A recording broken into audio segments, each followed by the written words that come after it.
Upat ka adlaw na lang sugda na ang school year 2022-2023 ug ipaabot ka sagad face-to-face classes na. Isip kabahin sa pagpangandam kasagaran sa eskwelahan sa Talisay City. Nagpahigayon ang parents orientation. Ang detalye sa live report ni Femari Dumabok. Fem.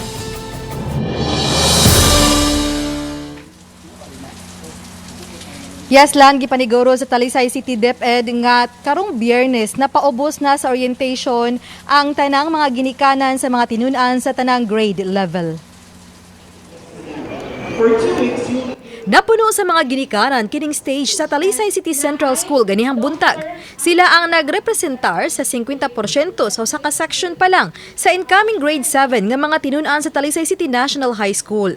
Mataguras ang pagpagayon sa mga magtutudlo sa parents orientation.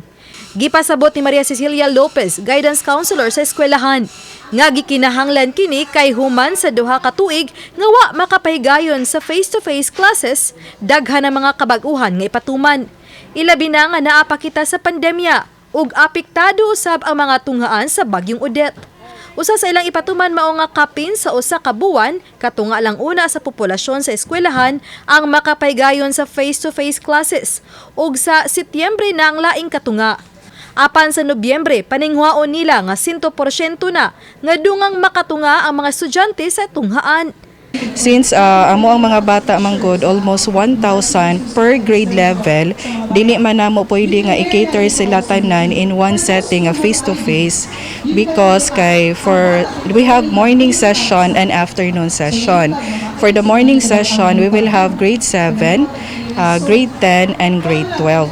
Kunya sa afternoon session, we also have grade 8, grade 9 and grade 11. Usa sa rason maong kakuwang sa ilang mga classroom. Ilabi na nga ni saka ang ilang populasyon gikan sa 5,000 sa niaging tuig o karon dul-an na sa 6,000. Gani nang hangyo na sa LGU og 14 ka mga tent ang eskwelahan aron diha mo klase ang ubang mga seksyon. And usa na mo ka concern is ang kulang sa classrooms.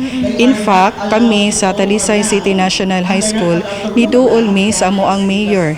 Kay among gi-emphasize sa parents orientation nga ang school ug ang parents dapat magtambayayong para sa kalambuan, sa paggiya. Ang mga ginikanan nakasabot man sa sitwasyon apan una nilang gipaniguro nga masunod gihapon ang health protocol. Ang concern lang nako is kanang dapat kanang observe gihapon ang social distancing kay syempre nagyapon ang COVID. Mag-wear japon og mask. Ya, magkuan sa kamot bitaw.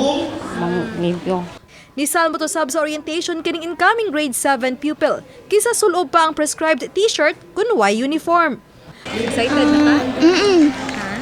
O aron makakabaw ko say good nga tudloon siya sa maestra. Kung module lisod manggod. Nagyutay prescribe nga dapat kuan siya ma'am decent attire lang pod.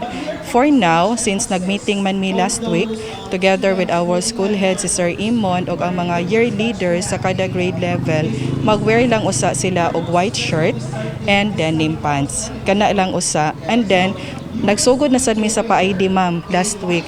Matud sa konseho sa Dakbayan sa Talisay ug bisan na sa mga barangay, halos tanang mga pampublikong eskwelahan sa syudad nangayo og tent.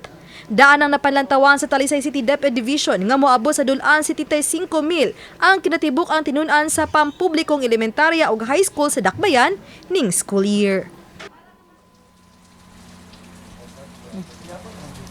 Lan gipaabot nga mosaka pa ang gidaghanon sa mga enrollees kung magpa-enroll sa sunod semana, ilabi na mga transferee bisan kung magsugod na ang ting klase. Hinungdan nga usa kini sa gipangandaman sa elementarya ug high school aron ma-cater lang gyud ang tanan. Lan, Daghang salamat, Femari Dumabok.